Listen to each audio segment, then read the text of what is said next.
मराठवाड्यातील बीड या नगरात आई महोत्सव या नावाच्या सांस्कृतिक पर्वास नव्यानेच प्रारंभ झाला. या महोत्सवात प्राचार्य शिवाजीराव भोसले यांची 20 व्याख्यानं झाली. प्रत्येक व्याख्यानाला सुमारे 20-25 हजार श्रोते जमत.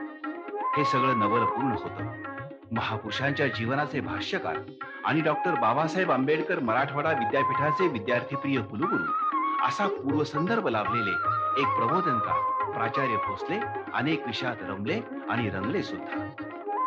आजच्या व्याख्यानाचा विषय आहे पाझर वात्सल्याचा.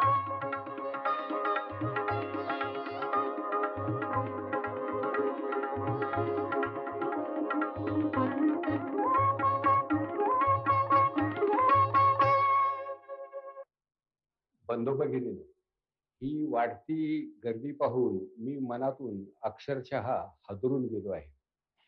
पण माणसं व्याख्यानासाठी येत आहेत हे पाहिल्यानंतर मराठवाडा हा स्वभावतः सुसंस्कृत असला पाहिजे असा निष्कर्ष काढण्याचा मोह इतिहासाला सुद्धा पडल्याशिवाय राहणार नाही, असं दृश्य मी डोळ्यांनी बघतो आहे. यानंतर अनेकविध विषयांचा प्रपंच करण्याचा माझा विचार आहे. आपल्या देशात फार मोठी माणसं मोठ्या संख्येनं होऊन गेली. ज्या देशात एवढी मोठी माणसं होऊ शकतात त्या देशातली लहान माणसं सुद्धा मोठ्यांचं स्मरण करीत करीत लहानाची मोठी होऊ शकतात, अशी माझी श्रद्धा आहे. आणि म्हणून शेवटी या थोरा मोठ्यांचं जीवन हे लोकांना समजावून देण्याचा प्रयत्न हा माझ्या परीने मी करतो. पण आज एक विषय संपल्यानंतर दुसरा सुरू करण्यापूर्वी आता आपण नेमकं कुठे उभं राहायचं, कशाला प्रारंभ करायचा असा विचार करीत होतो. या दिशेनं येता येता शेवटी मला माझ्याच आईची आठवण झाली.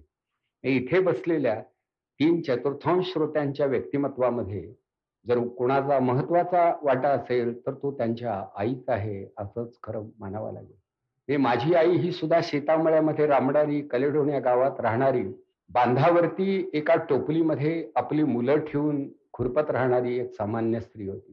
पण मुलांनी शिकावं असं तिला वाटत असे आणि म्हणून सर्व प्रकारचा त्याग करून मुलांच्या शिक्षणाचा आग्रह खरं तिनं धरला होता. अशा माता इथे नसतील असं नाही.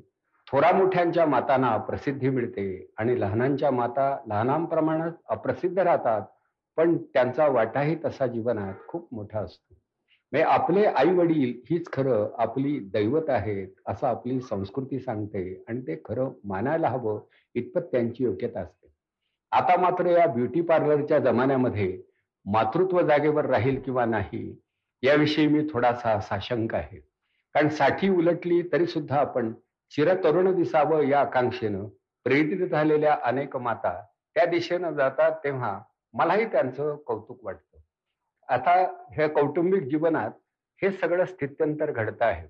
तर मी जी चरित्र खरं वाचली, अभ्यासली त्यामध्ये आईचं म्हणून एक स्थान आहे आणि काही महापुरुषांच्या, काही कवींच्या, प्रतिभावंतांच्या आणि शिवछत्रपतींच्या सारख्या युगपुरुषांच्या जीवनामध्ये त्यांच्या आईनं केलेली कामगिरी हा सुद्धा व्याख्यानाचा विषय व्हायला हरकत नाही, असं मला वाटू लागलं. पण त्यामधली एक आई तशी तुम्हाला माहीत आहे. बहिणाबाई ही फारशी शिकलेली स्त्री नव्हती. एका खेड्यामध्येच लहानाची मोठी झाली. लहानपणी फक्त वडिलांजवळ तिनं आग्रह धरला होता की मला थोडं शिकवा. पण जवळपास शाळा नव्हती आणि मुलींना शाळेमध्ये धाडण्याची प्रथा नव्हती. तर ही बहिणाबाई आई झाली, मोठी झाली.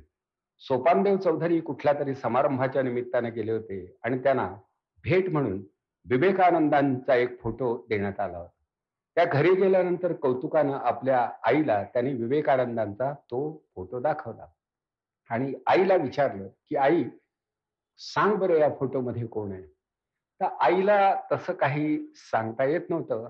सोपानदेवांची आई इतकी साधी भोळी सरळ होती, पण तिला एक आंतरिक संवेदना होती. ती संवेदना ही खरोखरच म्हणजे मातृत्वातून उदित झालेली. Sample complete. Ready to continue?